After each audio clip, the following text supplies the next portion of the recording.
আপনাদের সাথে আমার পরিচয় নেই, তবে হয়তো এই স্লোগানের মাধ্যমে আপনারা আমাকে চিনতে পারবেন। নারায়ে তাকবীর, নারায়ে তাকবীর, নারায়ে তাকবীর। গত 16 বছর ধরে এরকম প্রোগ্রামে আসার অনেক চেষ্টা ছিল, আসতে পারিনি। গত বছর এই অনুষ্ঠানে আমরা যখন সিদ্ধান্ত নেই আয়োজন করব, লুকিয়ে লুকিয়ে প্রোগ্রাম করতে হয়েছে। আপনারা জানেন 16 বছর ধরে আমরা বারবার করে একটা কথা শুনে আসছি, গুম, খুন আর মামলা শেখ হাসিনার প্রিয় জিনিস।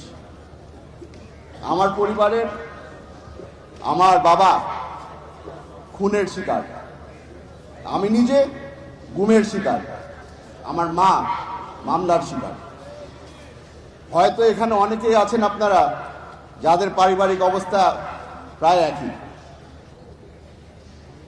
আপনাদের সকলকে ধন্যবাদ জানাতে চাই, আপনারা আমাদের পাশে দাঁড়িয়েছিলেন।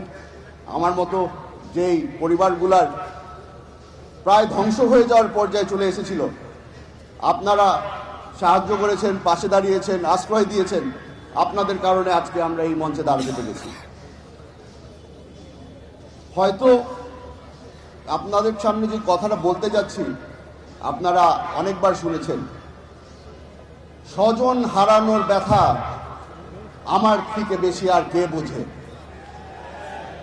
শেখ হাসিনার প্রিয় ডায়লগ সপ্তাহে 2 বার করে শুনতে হতো, নাটকের চোখের পানি দেখতে হতো। চেষ্টা করতো উনি বাংলাদেশের মানুষকে নরম করার। তবে আমরা এই নাটক অনেকবার দেখেছি, চিনে ফেলেছি তাকে। বাস্তবতা হচ্ছে টিভির পর্দায় এসে সে এই নাটক করত, ঘরে গিয়ে ঠান্ডা মাথায় মানুষজনকে গুম, খুন এই আদেশগুলা সে ঘরে বসে দিত। আপনারা আজকে এখানে এসেছেন কারণ আপনারা জানতে চান যে আগামীর বাংলাদেশ কিরকম হবে। আগামীর বাংলাদেশে আমরা যা দেখতে পাচ্ছি, সামনে কিছু বিপদ আছে। আমাদের পাশের দেশ আপনারা দেখেছেন বারবার করে বলে অবৈধভাবে কিছু বাংলাদেশিরা ভারতে ঢুকে পড়েছে, তাদেরকে ভারত থেকে বের করে দিতে হবে। ক্ষমা করে দিবেন, তবে আমি তাদের সাথে একমত। অবৈধভাবে আওয়ামী লীগের নেতারা বর্তমানে ভারতে আছে, তাদেরকে তাড়াতাড়ি বের করে দিলেই ভালো। আমরাও চাই তারা বাংলাদেশে ফিরে আসুক। তাদেরকে কাঠগড়ায় না দাঁড়ানো পর্যন্ত আমার বাবার আত্মা শান্তি পাবে না।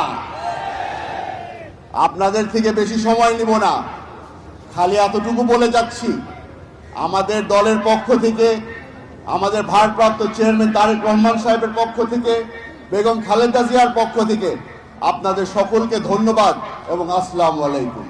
বছর শেষের খুশি নগদে হবে বেশি। নগদ পেমেন্টে নির্দিষ্ট ক্যাটাগরির কেনাকাটায় 300 টাকা পর্যন্ত ক্যাশব্যাক।